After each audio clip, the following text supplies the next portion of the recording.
주시옵소서. 예수님 이름으로 기원하옵나이다. 아멘. 1장 찬송입니다.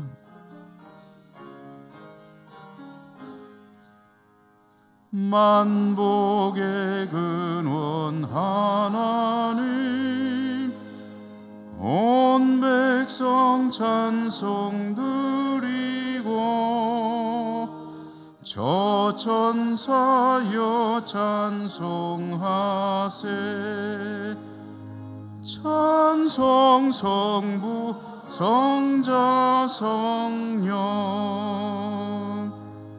아멘.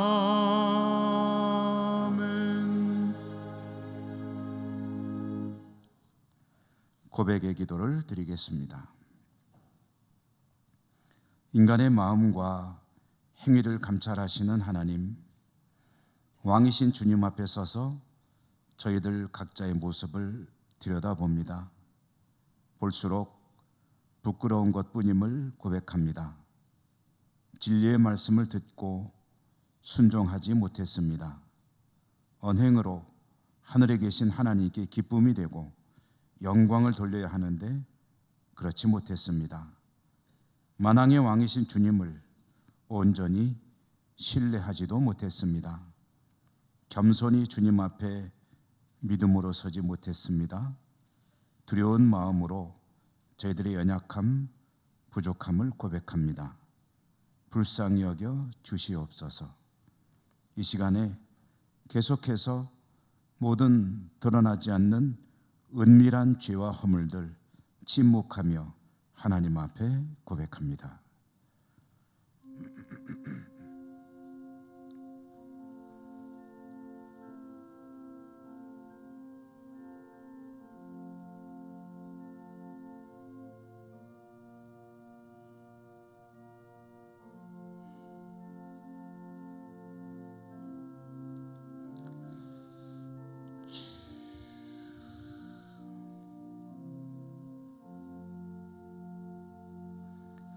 하나님의 사죄의 말씀입니다. 그러므로 이제 그리스도 예수 안에 있는 자에게는 결코 정죄함이 없나니, 이는 그리스도 예수 안에 있는 생명의 성령의 법이 죄와 사망의 법에서 너를 해방하였음이라. 아멘. 성시교도 교동문 2번입니다. 시편 2편 말씀. 어찌하여 이방 나라들이 분노하며 민족들이 헛된 일을 꾸미는가?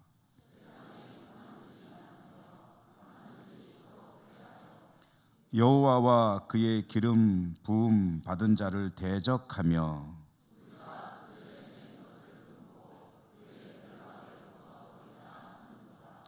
하늘에 계신 이가 웃으시며 그 때에 분을 말하며 진노하사 그들을 놀라게 하여 이르시기를,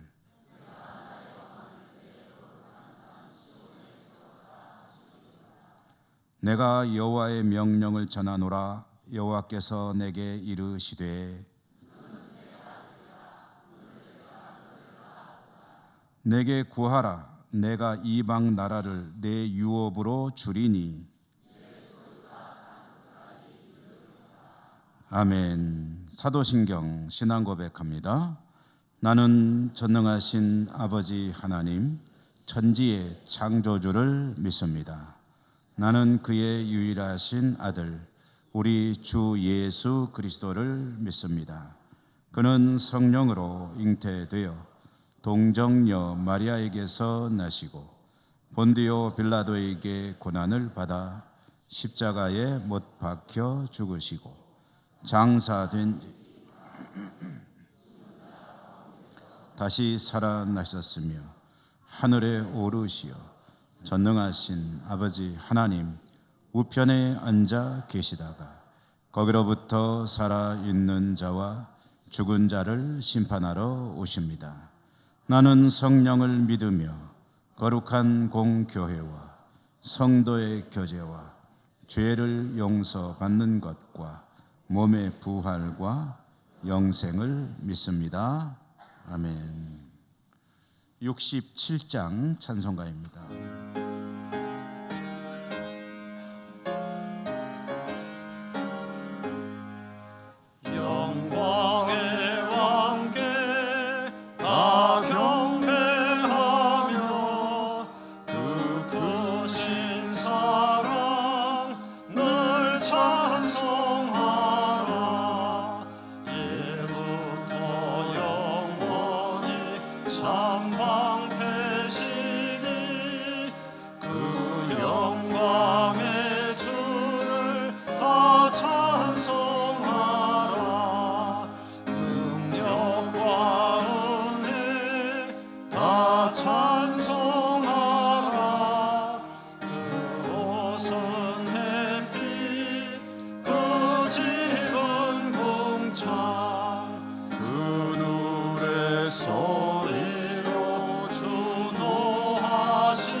권세문 장로님 기도 인도하시겠습니다.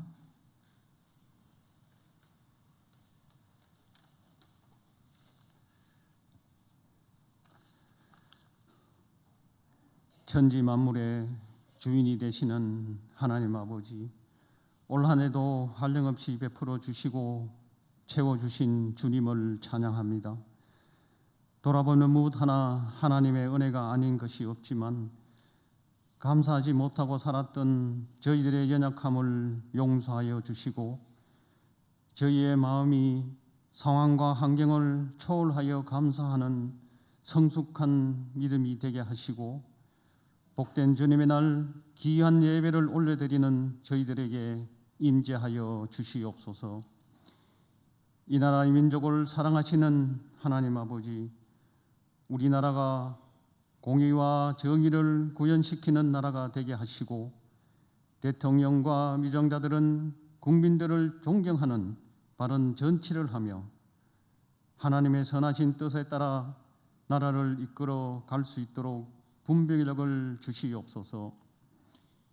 기후의 위기와 가치관의 혼란의 시대에 저희들이 하나님의 말씀 위에 굳건하게 설 수 있도록 붙들어 주시고 지진과 기근과 전쟁으로 고통 속에 신음하는 나라들에게 함께 하셔서 평화가 오게 하시고 상처와 아픔을 이겨내고 다시 일어설 수 있도록 긍휼을 베풀어 주시옵소서. 북한과의 관계도 서로 상생하며 협력하는 계기가 오게 하시고 땅끝까지 이르러 내 정인이 되라는 주님의 명령에 순종하여 세계 열방 가운데 봉을 들고 나간 선교사님들과 우리 교회가 기도하고 후원하는 선교지도 늘 안보하여 주시옵소서. 못된 교회를 이곳에 세우시고 저희들을 통해 일하시는 하나님, 주님의 추수 때까지 성도들이 맡은 일을 충성스럽게 잘 감당하여 우리 삶 가운데 의의 열매를 가득 맺는 복된 성도가 되게 하여 주시고 모든 성도들과 출토한 자녀들에게 주님의 능력으로 가득 채워 주셔서 하나님을 사랑하며 성령 충만한 삶을 살아갈 수 있도록 하시고 삶의 자리에서 하나님의 기쁨이 되게 하여 주시옵소서. 이 시간도 육신의 질병과 여러 가지 마음의 상처로 어려움 중에 있는 성도들을 치료하여 주시고 회복시켜 주셔서 은혜 충만케 하여 주시고 진로를 놓고 기도하는 자녀들에게 지혜와 지식의 영으로 채워주시고 앞으로의 삶과 진로 위에 형통함을 주시옵소서. 교회를 위해 수고하시는 교역자님들께 함께 하셔서 성령님의 뜻을 쫓아 사역을 잘 감당할 수 있도록 인도하여 주시고 이 시간도 말씀을 선포하시는 이익 목사님께 말씀의 권능과 영육 강건함을 허락하여 주시고 저희들은 말씀을 통하여 영혼이 회복되며 세상을 이기는 큰 힘을 얻고 굳건한 믿음으로 살아가게 하여 주시옵소서. 정성껏 준비하여 드리는 호산나 찬양대의 찬양과 저희들의 예배를 받아주시고 오늘도 헌신하고 수고하는 모든 손길들 위해 복 주시기를 원하오며 우리의 구주가 되시는 예수님의 이름으로 감사하며 기도드립니다. 아멘.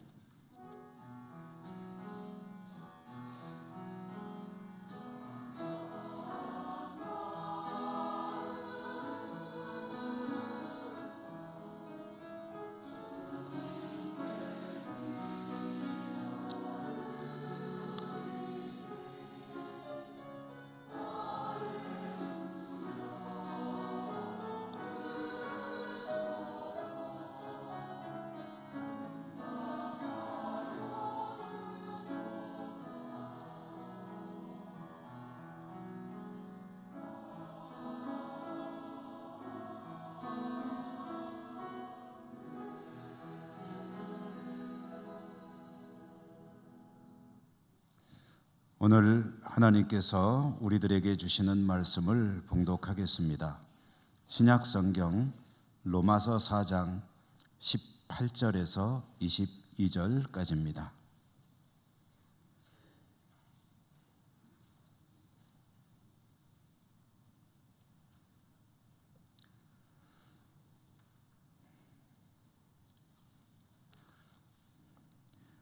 아브라함이 바랄 수 없는 중에 바라고 믿었으니 이는 내 후손이 이같으리라 하신 말씀대로 많은 민족의 조상이 되게 하려 하심이라. 그가 백세나 되어 자기 몸이 죽은 것 같고 사라의 태가 죽은 것 같음을 알고도 믿음이 약하여지지 아니하고 믿음이 없어 하나님의 약속을 의심하지 않고 믿음으로 견고하여져서 하나님께 영광을 돌리며 약속하신 그것을 또한 능히 이루실 줄을 확신하였으니 그러므로 그것이 그에게 의로 여겨졌느니라. 아멘. 호산나 찬양대 하나님께 찬양 올려드립니다.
아멘.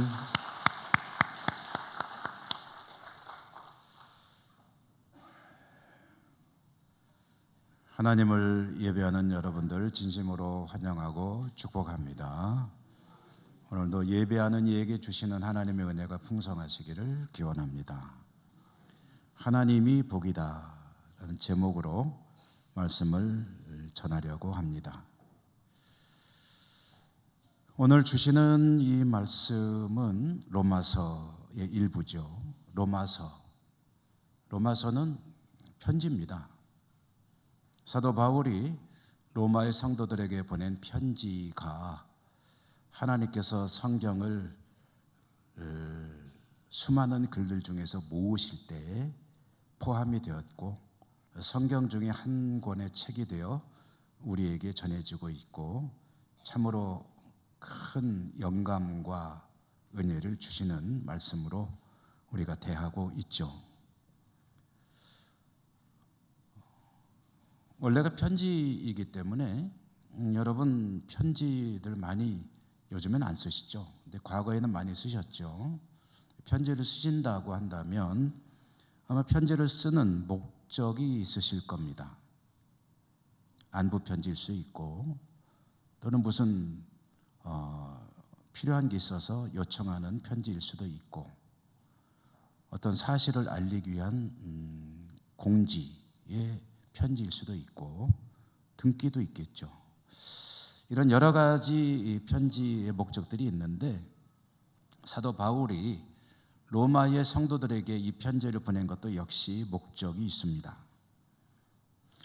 로마서를 읽어보면 여러 가지 그 편지를 쓰는 목적들이 드러나고 있는데 그 중에 한 가지가 뭐냐면 로마의 성도들에게 사도로서 뭔가 영적인 유익을 끼치고 싶다. 그러니까 그들의 믿음에 도움을 주고 싶은 거죠. 그것이 이 편지를 쓴 중요한 이유 중에 하나이다 라는 겁니다. 그리고 그 로마에서 신앙생활하는 성도들에게 영적인 유익을 주려고 할 때 사도가 꺼내는 이야기의 주제, 테마가 뭐냐면 믿음 이야기다라는 거죠.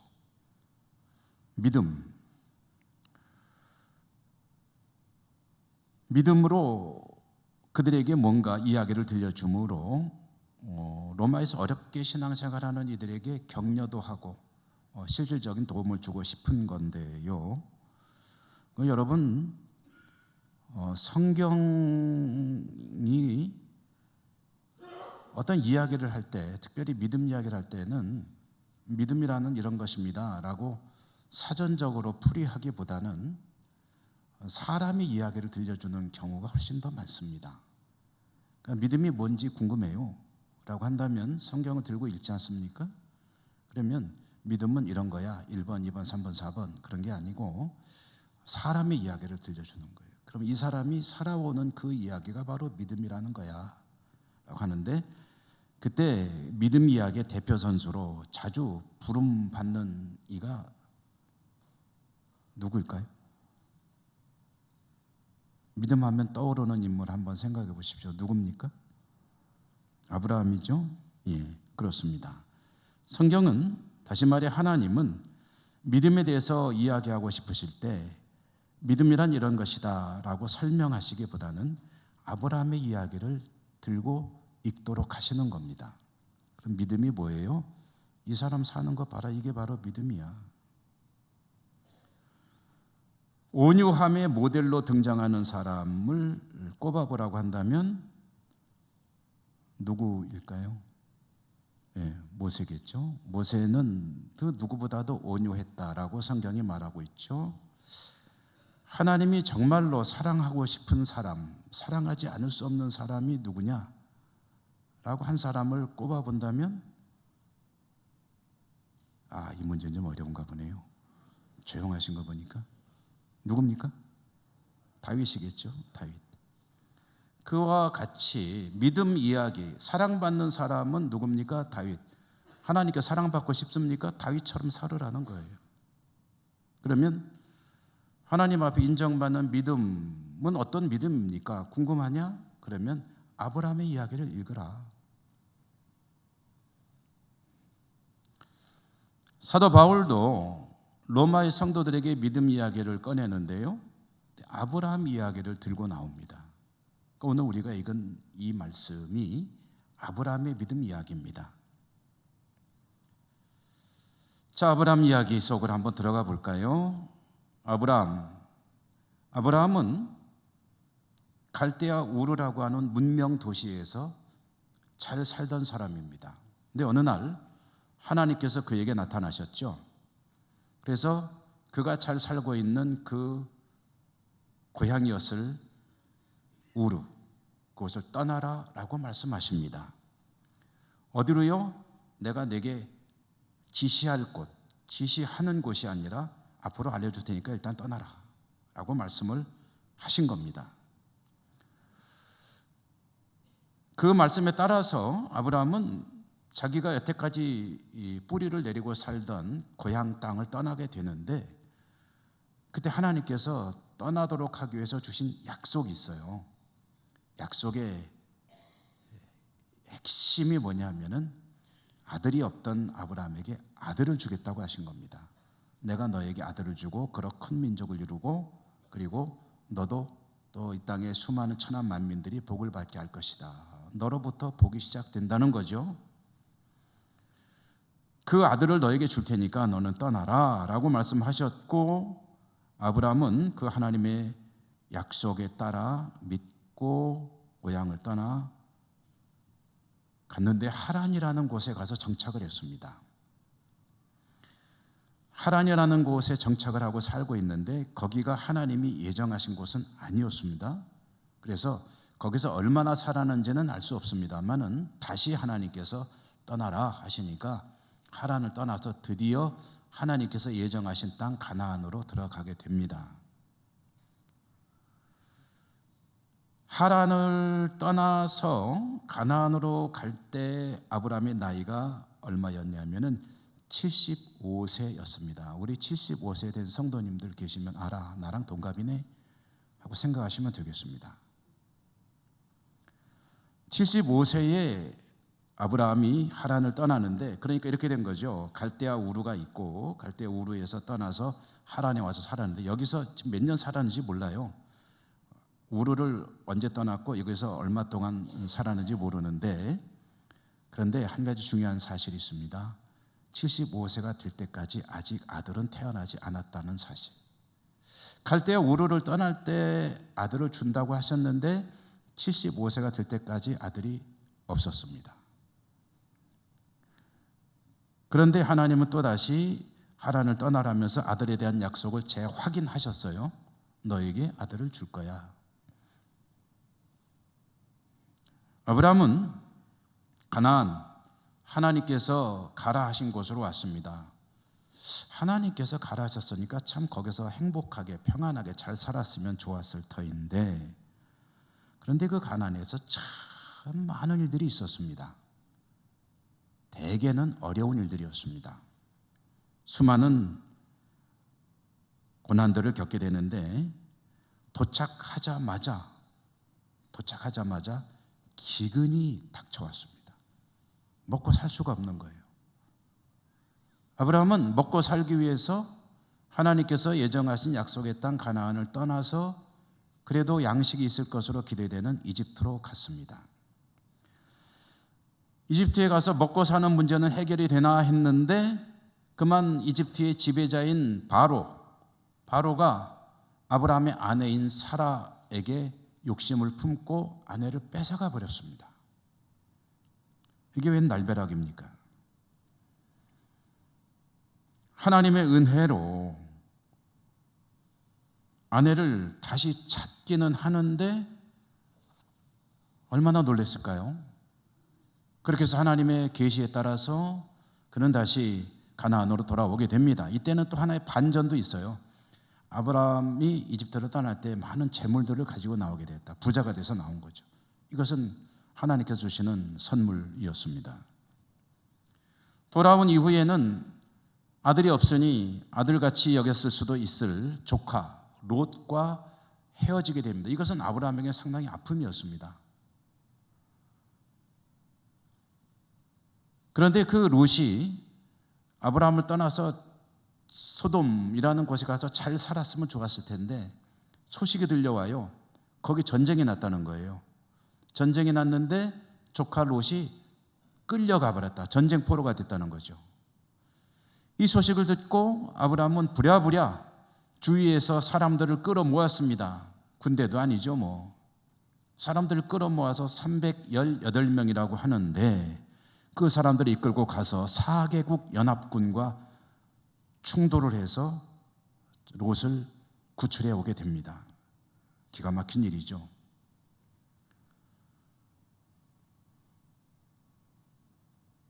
이런 여러 가지 만만치 않은 일들이 가나안 땅에서 벌어지게 되는데요. 참 어렵게 힘들게 사는데, 근데 여러분, 아브라함이 그렇게 살면서 세월이 흘렀습니다. 그런데 그 많은 어려운 일들이 있음에도 불구하고 아브라함이 가장 힘든 일이 뭐였을까?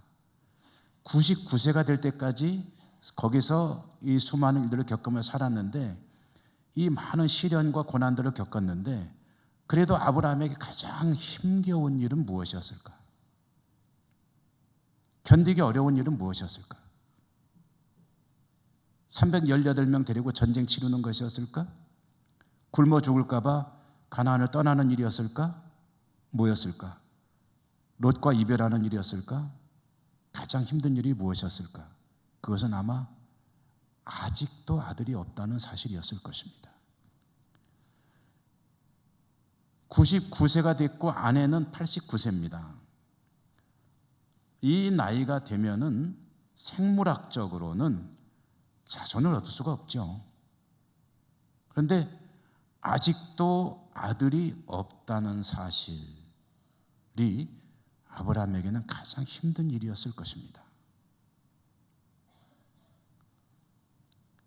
그런데 사도 바울이 로마의 성도들에게 아브라함의 믿음 얘기를 꺼내는 아브라함의 믿음 이야기가 바로 이 99세, 100세가 다 되었을 때에 아브라함의 믿음이 어땠느냐 하는 이야기를 꺼내고 있습니다.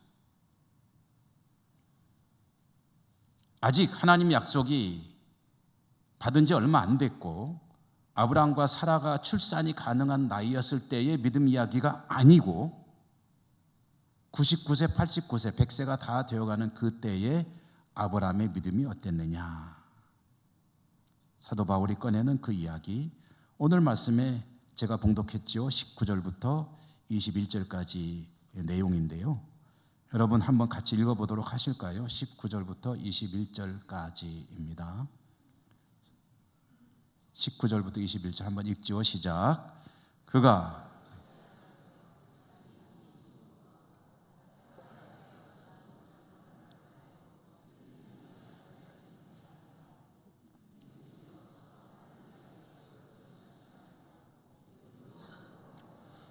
하나님께 영광을 돌리며 약속하신 그것을 또한 능히 이루실 줄을 확신하였으니. 아멘. 21절까지만 읽겠습니다. 아브라함이 믿음이 어땠다고요? 100세가 다 돼가지고 자신이나 아내나 아들을 얻는 것이 이제 불가능한 나이가 되었다는 것을 알죠. 너무 잘 알죠. 그렇지만 아브라함의 믿음은 변함이 없었다. 오히려 더 견고해졌다. 그래서 하나님께서 그 약속을 이루실 것을 확신했다. 그렇게 소개를 하고 있는 겁니다. 여러분, 아브라함의 믿음이 정말로 이렇다고 한다면 이것은 참 대단하죠. 어떻게 그럴 수가 있죠? 한번 생각해 볼까요? 하나님께서 너에게 아들을 주겠다고 약속한 지가 몇 년이 흘렀습니까? 우리가 알고 있는 것만 25년인데 만약에 갈대아 우르에서 하란까지 와서 살고 하란을 떠날 때까지 기간이 한 5년이라고 생각해 본다면 한 30년 됐다고 칠 수 있겠죠. 그러면 한 70세 정도, 아내는 60세 정도, 이 정도면 아들을 낳을 수 있나요? 그때 얼마 안 됐을 때라고 한다면 그나마 희망을 가졌다고 할 수 있을 텐데 그로부터 최소한 25년, 어쩌면 한 30여 년 가까이 그 세월이 흘렀을 그때 나이는 100살이 다 됐어요. 아내는 90살이 다 됐어요. 그런데 다른 약속이 아니에요. 너 부자 되게 해줄게. 네가 하는 일 다 잘 되게 해줄게. 네 후손들이 번창하게 해줄게. 뭐 이런 약속이 아니고 너에게서 아들이 태어날 것이다 라는 약속이에요. 이 약속이 이루어질 것이라고 변함없이 믿었을 뿐 아니라 믿음이 더 견고해졌을 뿐 아니라 확신하였다.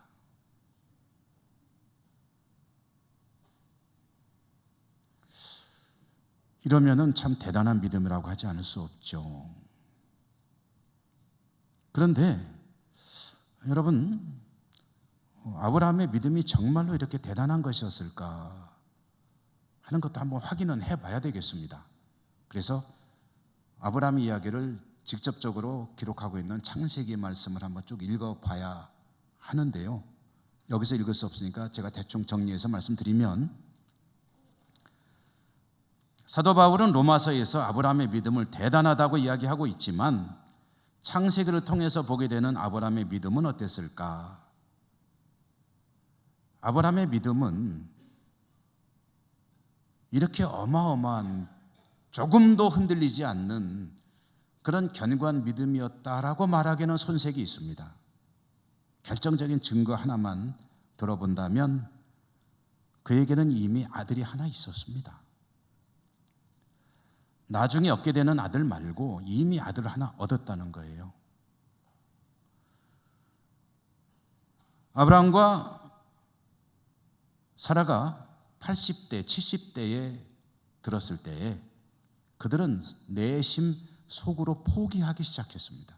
회의가 들었어요. 하나님 아들을 주신다고 이제 벌써 세월이 몇 년이냐? 그리고 우리가 벌써 나이가 이렇게 됐는데 이게 되겠어?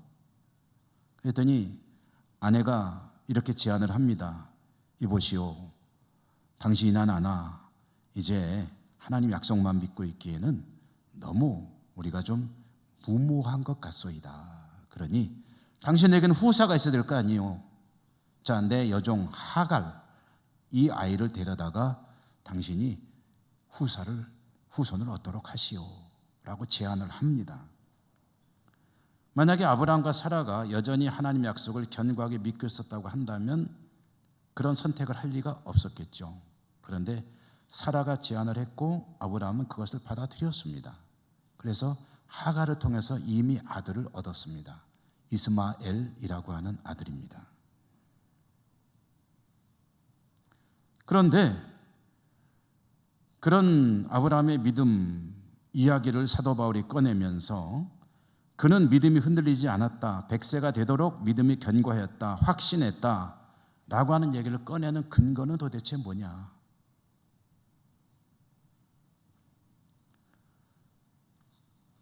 우선 사도 바울이 지금 아브라함의 믿음 이야기를 이야기하는 시점이 언제냐면요, 100살이 다 되었을 때입니다. 이스마엘을 얻을 때는 80대이죠. 80대인데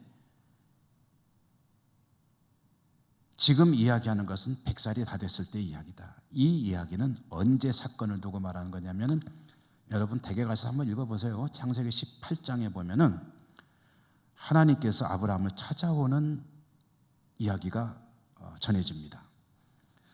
하나님께서 아브라함을 찾아오셨어요. 찾아오신 하나님을 아브라함이 잘 대접했습니다. 그러자 하나님께서 말씀하시는데 뭐라고 하시냐면, 내년, 그동안에 한 번도 시기를 딱 못 박으신 적이 없거든요. 그런데 딱 못 박습니다. 내년 이맘때쯤에 사라에게서 아들이 태어날 것이다. 자, 1년 있으면 태어난다 라고 아주 시기를 명확하게 못 박아 주신 거예요. 그때가 몇 살이라고요?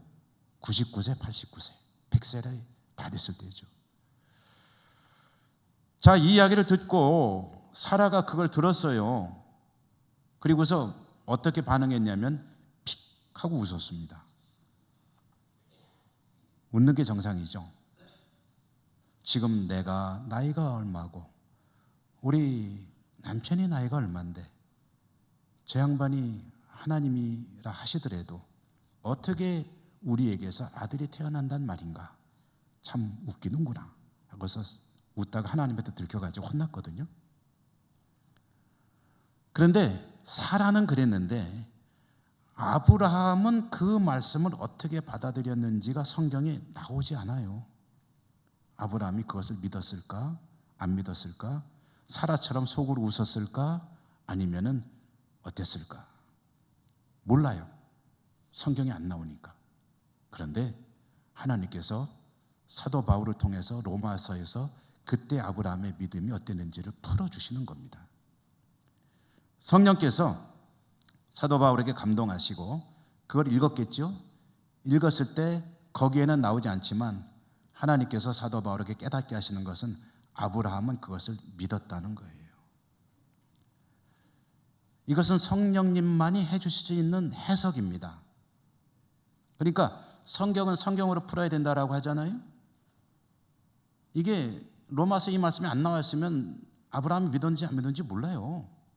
근데 로마서를 통해서 하나님께서 그때 아브라함의 믿음이 어땠는지를 풀어주시는데, 그래서 사도 바울은 그것을 기록한 건데, 그때에 아브라함은 그것을 믿었는데 의심하지 않고 확신했다는 거예요. 아, 그러면 드디어 내년에 아들이 생기는구나, 약속의 아들이 태어나는구나 라는 것을 확신했다는 겁니다.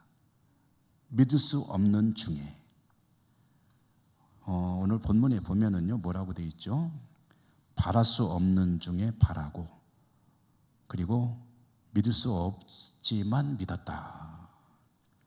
자기 몸도 죽고 살아도 죽었는데 그런데 믿음이 약하지 않았다.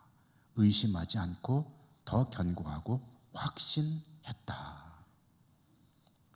자, 여러분, 그래서 우리는 이제 하나님께서 그렇게 예고하실 때 아브라함이 확신했다는 것을 이제 깨닫게 됩니다. 여기서 중요한 것은 아브라함은 도대체 어떻게 그렇게 믿을 수 있었을까? 어떤 사람이길래 그런 믿음을 가질 수 있었을까? 이 이야기를 듣는 게 중요하죠. 제가 이 말씀을 붙들고 한참 묵상했습니다. 기도하면서 하나님, 아브라함이 이렇게 믿을 수 있었던 그 믿음의 실체는 무엇이었는지 깨닫고 우리 교우들과 함께 나누기를 원합니다. 근데 하나님께서 제 생각으로 떠오르게 하시는 것은 이런 거였어요. 제 마음속에 떠오른 한 가지 문장은 뭐냐면, 아브라함이 어떻게 그런 믿음을 가질 수 있었을까? 그것은 하나님을 믿을 수밖에 없기 때문이다. 하나님을 믿을 수밖에 없기 때문에 아브라함은 믿는다. 하나님을 믿을 수밖에 없다. 그게 무슨 뜻일까요? 또 곰곰이 묵상을 합니다. 이렇게 또 한 두 가지 정도 의미가 떠오릅니다. 하나님을 믿을 수밖에 없다는 이 말 속에는 두 가지 의미가 들어있겠구나. 첫째는 뭐냐면, 여러분 조금 경박하게 들릴지 모르겠지만 양해하시고 들어주십시오. 안 믿으면 어쩔 건데? 하나님밖에 다른 길이 있나? 믿는 것밖에 다른 방법이 있나? 하나님 약속 붙들고 여기까지 왔는데 안 믿으면 어쩔 거야? 다른 길이 있어요? 다른 방법이 있어요? 여러분, 하나님께서 우리에게 구원 약속을 주셨습니다. 못 믿겠어? 안 믿으면 어쩔 건데? 다른 구원의 길이 있나요? 천하 인간의 구원을 얻을 만한 다른 이름을 우리에게 주신 일이 없으시니 오직 예수 그리스도, 그분만이 구원을 주시는 이름이다. 안 믿으면 어쩔 건데? 지금까지 믿어왔는데 믿어야지. 하나님을 믿을 수밖에 없다는 말 속에 들어있는 한 가지 의미는 그것입니다. 지금까지 믿어왔는데 안 믿으면 어떡할 거야? 믿어야지. 믿고 가야지, 끝까지. 이런 의미가 한 가지가 있고요. 또 한 가지 의미는 뭐냐면, 하나님을 믿을 수밖에 없는 또 한 가지 이유, 그것은 지금까지 아브라함이 살아온 자신의 삶을 돌아보면은 안 믿을 수 없다는 거예요. 자신이 살아온 것이 하나님 은혜로 살아왔어요. 모든 것이 하나님의 은혜입니다. 떠나라 할 때 망설일 수 있었겠죠. 그렇지만 떠났어요. 하란에 왔어요. 기근이었어요. 이집트에 가서 아내를 빼앗길 뻔했어요. 그런데 부자가 돼 돌아왔어요. 거기서 수많은 즐거움도 있었지만 아픔도 있었는데 그 살아온 모든 세월 가운데 특별히 300여 명의 오합지졸들 데리고 가서 4개국 군대와 연합군과 싸워서 롯을 구출해 온다는 것은 지금 생각하면 무모하게 짝이 없는 일이에요. 그걸 시도한다는 것 자체가 말이 안 되죠. 그런데 그렇게 해서 가서 덤벼들었는데 어쨌든 롯을 구출해 가지고 돌아올 수 있었어요. 이 모든 것들을 생각해 보면 하나님을 믿지 않을 수가 없다. 왜? 하나님의 은혜로 지금까지 살아왔으니. 내 삶의 순간순간 베풀어 주신 하나님의 은혜들을 생각하면은 하나님을 의지하지 않을 수가 없습니다. 믿지 않을 수가 없습니다. 하나님의 말씀을 인정하지 않을 수가 없습니다. 그러니 믿을 수밖에 없는 거예요. 사람들은 때로는 이렇게 항의하고 반문할 수 있겠죠. 왜 그러면은 이왕이면은 100살까지 갈 거 없이 한 70세쯤, 75세쯤, 한 80세쯤이라도 주셨으면은 훨씬 나았을 텐데 왜 100살까지 그냥 그렇게 사람 애간장을 다 태우고 주시나요? 좋으신 하나님이라는데 이왕이면 좀 일찍 좀 응답해 주셨으면, 약속대로 해 주셨으면 얼마나 좋았을까요? 하나님도 더 기분 좋으시고 나도 그렇지 않았을까요? 그런데요, 이건 또 그런 것 같더라고요. 성경을 통해 보면 하나님께서 믿음의 사람들을 연단하실 때 쓰시는 방법 중에 하나가 이거 같아요. 내가 마음속으로 기대하는 것이 100점 만점이라고 하십시다. 100점 만점일 때 주시지 않으세요. 웬만하면. 그거는 주셔도 하나님 주신 건지 잘 모르기 때문에. 한 50점쯤 되면은 주시면은, 기대가 50점 될 때, 가능성이 50점 있을 때 주시면은, 그러면은 이거 하나님 주신 건 맞긴 맞는 것 같은데 그래도 조금 아리송해. 그럴 수 있거든요. 하나님께서 주시는데 0에 가까워질 때 주시는 경우가 있어요. 가능성이 거의 없다고 생각될 때 갑자기 하나님이 역사하시는 거예요. 그거는 틀림없는 하나님의 은혜거든요. 믿음의 사람들을 믿음으로 연단하기 위해서 하나님께서 0이 될 때까지 기다리시는 경우들이 꽤 많이 있다는 거예요. 몸이 아파요. 하나님, 내 몸을 좀 고쳐주십시오 했는데 극한의 상황까지 가게 두었다가 고쳐주시는 경우가 있고, 내 사업이 너무 힘들어서 정말 바닥까지 추락을 했는데 그때까지 기다리시다가 하나님이 또 반전의 역사를 이루시는 경우도 있고, 정말 하나님은 0이 될 때까지, 가까울 때까지 기다리는 경우가 있는데 아브라함의 케이스가 그거겠죠. 100살이 다 돼가지고 이제는 도저히 사람의 생각으로는 희망이 없다고 할 때 하나님께서 내년에 아들 줄게.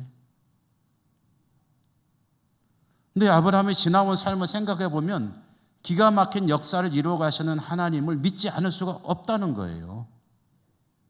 그러니 믿을 수밖에 없죠.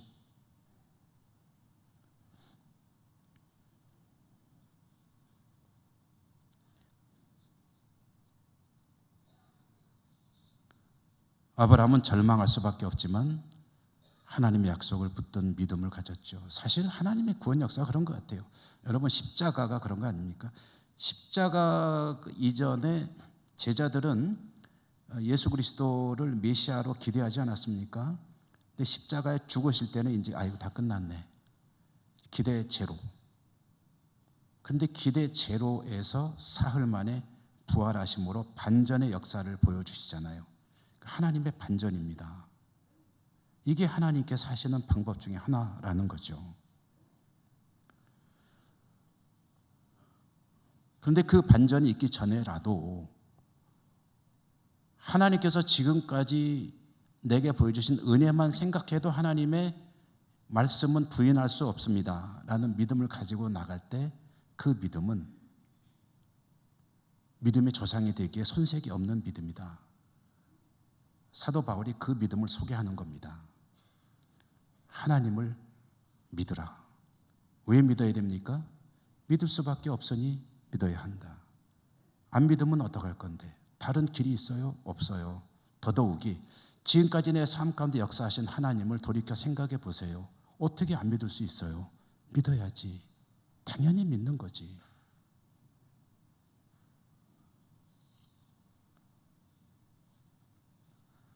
아브라함은 믿음으로 복의 근원이 되었죠. 그가 가진 믿음의 실체 내용이 무엇이냐? 아브라함은 여러 가지 물론 믿음의 그가 가지고 있는 그 자산들이 많이 있었겠지만 그 중에서 으뜸이 뭐냐면은 하나님입니다. 하나님. 이렇게 표현해도 됩니다. 하나님 한 분만을 소유할 수 있다면 다른 것은 다 잃어도 괜찮습니다. 하나님을 소유한다는 것이 불경스러워 보여서 이렇게 바꿀 수도 있겠습니다. 하나님의 약속 그 한 가지만을 소유하고 그것을 최우선으로 살아가는 사람 아브라함. 그가 믿음의 조상입니다. 그 믿음을 여러분에게 소개합니다. 로마에서 신앙을 지켜나가는 성도 여러분, 얼마나 힘드십니까? 지금 여러분이 얼마나 힘들어하는지 내가 잘 알고 있습니다. 그러나 아브라함의 믿음을 보십시오. 그는 가능성 제로에서 하나님을 믿었습니다. 그 상황은 도저히 희망이 없었지만 그는 하나님에 대한 믿음을 저버리지 않았습니다. 오히려 견고한 믿음을 가지고 하나님께 나아갔습니다. 그 믿음을 가지십시오 라고 권고하고 있는 거거든요. 제가 아브라함이 가진 그 믿음의 내용, 그것을 생각하다가 한 문장으로 조금 더 줄여본다면 뭘까 해서 문장 하나를 이렇게 생각해 봤습니다. 오늘 말씀의 제목입니다. 하나님이 복이다. 하나님이 복이다. 하나님이 복이다라고 외치고 하나님의 약속만을 붙들고 나아가는 사람, 그게 아브라함이라는 것입니다. 여러분, 아들을 얻기 전에 아브라함의 인생은요, 다른 게 아무리 많아도 공허했습니다. 즐겁지가 않아요. 가장 중요한 것이 없기 때문에. 그런데 아들을 그는 기대했고 믿음이 흔들리지 않았고 하나님은 그 믿음대로 이루시고 영광을 받으시고, 사도 바울은 로마의 성도들에게 그 믿음을 축구하고 있고요. 그리고 오늘 우리는 하나님께서 로마의 성도들이 들어야 했던 그 말씀을 듣게 하심으로 아브라함의 믿음을 소개받고 있고, 그리고 아브라함의 믿음을 그대들도 가지세요 라고 하는 하나님의 음성을 지금 듣고 있는 것입니다. 여러분, 우리들도 아브라함과 같은 믿음을 가질 수 있을까요? 자신 있으십니까? 아니면 아이고 그건 아브라함쯤 되니까 그런 거지, 나 같은 평범한 사람이 어찌 그럴 수 있나 라는 생각이 드십니까? 아브라함과 같은 믿음을 가질 수도 있고 어려울 수도 있겠죠. 그러나 마음속에 이 한 가지 외침을 꼭 가지고 살아간다면 불가능할 것도 아니라고 믿습니다. 여러분, 이렇게 한번 속으로 외쳐보십시오. 하나님이 복이다.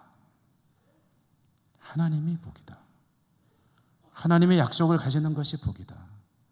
다른 만 가지 복을 혹시 놓칠지라도 하나님의 약속을 붙들고 있다면 나는 복된 사람이다. 이렇게 외침의 믿음으로 살아가실 때 여러분의 삶에 하나님의 역사가 나타나고 하나님이 이루시고 영광 받으실 줄로 믿습니다. 그 은혜가 풍성하시기를 주님 이름으로 축원합니다. 은혜로우신 하나님 감사합니다.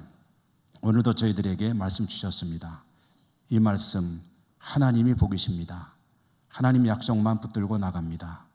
이 외침을 끊임없이 반복하며 믿음으로 승리하는 저희 모두가 되기를 원합니다. 하나님 성령으로 함께 하시며 인도하여 주시고 돌보아 주시며 도와주시며 축복하여 주옵소서. 예수님 이름으로 감사하고 기도드립니다. 아멘. 찬송하시며 봉헌하시겠습니다.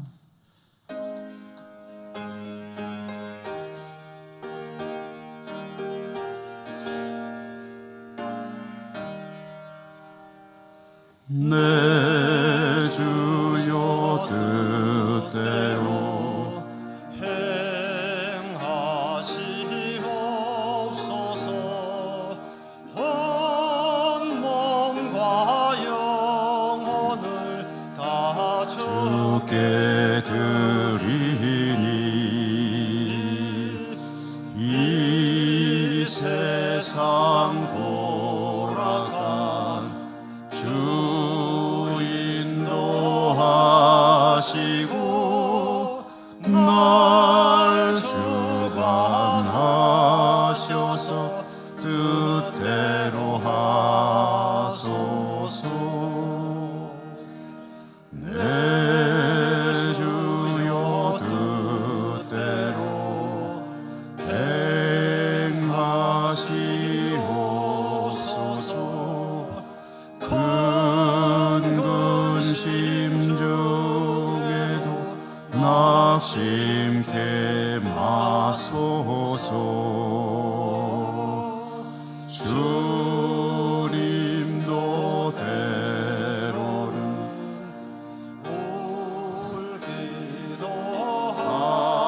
하셨네.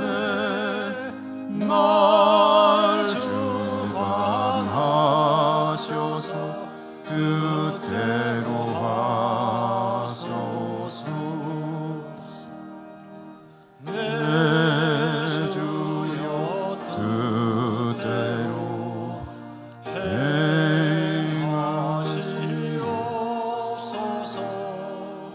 내 모든 일들을 다 주께 맡기고 저 천성 향하여 고요히 가리니 살든지 죽든지 뜻대로 하소서.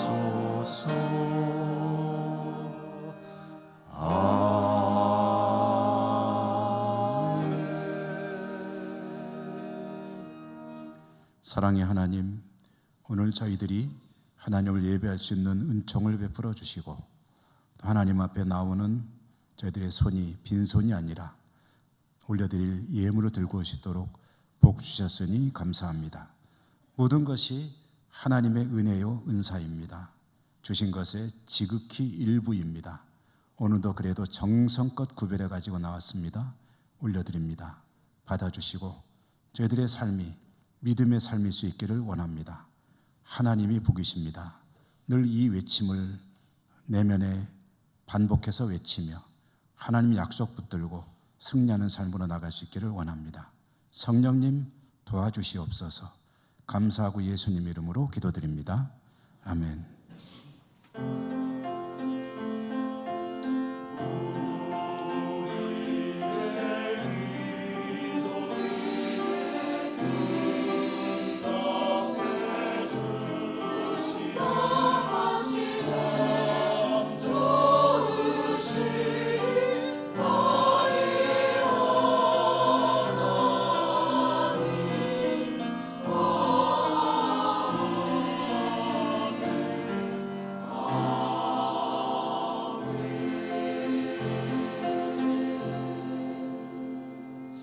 교회 소식 전해드립니다. 오늘 왕이신 그리스도 주일 오후 찬양 예배에는 우리 교회가 협력하는 박재환 선교사님의 선교 보고가 있을 예정입니다. 오늘 오셔서 미리 같이 예배 드리셨는데 선교사님 네 분이십니다. 한번 일어나 주시면 우리가 박수로 환영하도록 하겠습니다.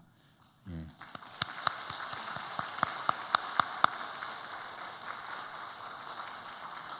감사합니다.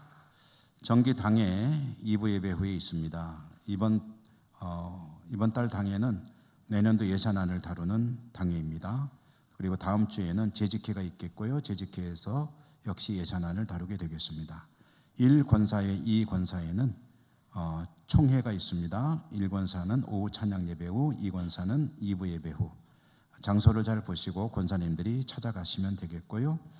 예천군 기독교연합회 주간 성탄 추리 점등식이 오늘 오후 4시에 신도청 걷고 싶은 거리에서 있습니다. 우리 성도님들이 여유가 되시면 많이 참석해 주시면 고맙겠습니다. 영주노회 남선교회 42회 정기총회 11월 30일 토요일 오전 9시 30분 상락교회 교회에서 9시 출발합니다. 남성교원들이 역시 많이 관심을 가져주시기 바랍니다.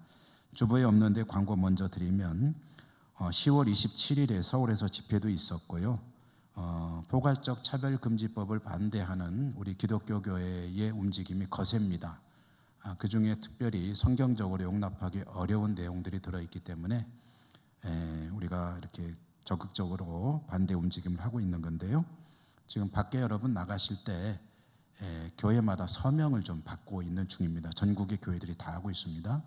나가시면서 아주 바쁘지 않으신 분들은 서명을 좀 해주시고 가면 고맙겠습니다.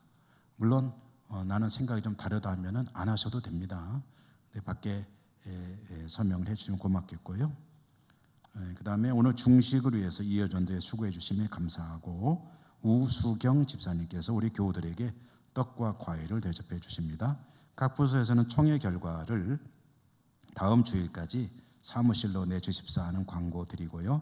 2025년 내년에 교회학교 교사나 찬양대나 전도부로 섬기실 분들 사무실로 신청해 주시기 바라고요. 수요 예배 때 대표 기도를 우리 집사님 중에 하기를 원하시는 분은 역시 사무실로 말씀해 주시기 바랍니다. 2025년도 요람 자료 제출해 주시기를 광고 드리는데요. 개인의 변동사항 말씀해 주시고, 특별히 사진이 너무 오래되신 분들은 좀 바꾸시기를 권고드립니다. 너무가 아니라 너무 오래되신 분들, 그래서 한 10년까지는 봐드리는데 한 30년쯤 되신 사진은 제가 봐도 좀 너무하는 것 같아요. 그래서 사진 가지고 오시면 좋고, 안 가져오시면은 찍는 게 좀 어렵다 하신 분들은 교회 카메라로, 좋은 카메라가 있습니다. 찍어드릴 수 있으니까 오셔서 목회자들에게 말씀해 주시면 되겠습니다. 늘푸른 대학이 오는 목요일 종강하고요. 김홍탁 명예집사님 별세하셔서 장려했습니다. 우리 곁에 계신 분들하고 인사하시며 일어나겠습니다. 사랑합니다. 축복합니다.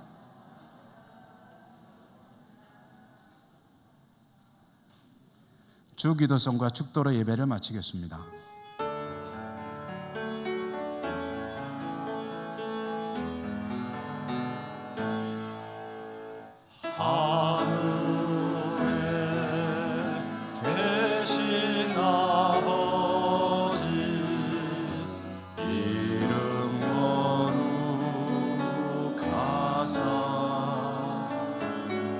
주님 나라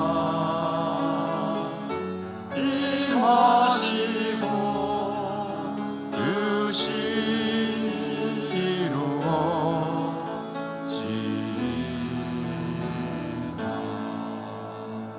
일용할 양식 주시고 우리들의 큰 죄 다 용서하옵시고 또 시험에 들게 마시고 악에서 구원하소서. 대개 주의 나라 주의 권세 주의 영광 영원히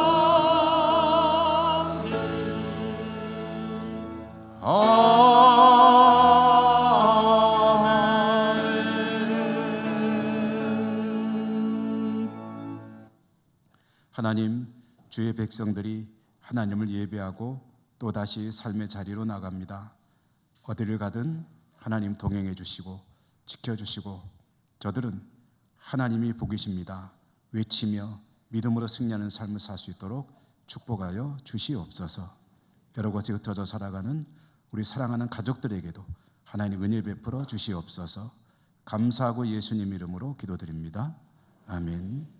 주 예수 그리스도의 은혜와 하나님 사랑과 성령님 교통하심이 주의 백성들 머리 위에와 저들의 모든 삶의 자리 위에 모든 소망 기도 제목 위에 항상 함께 하시옵기를 축원하옵나이다. 아멘.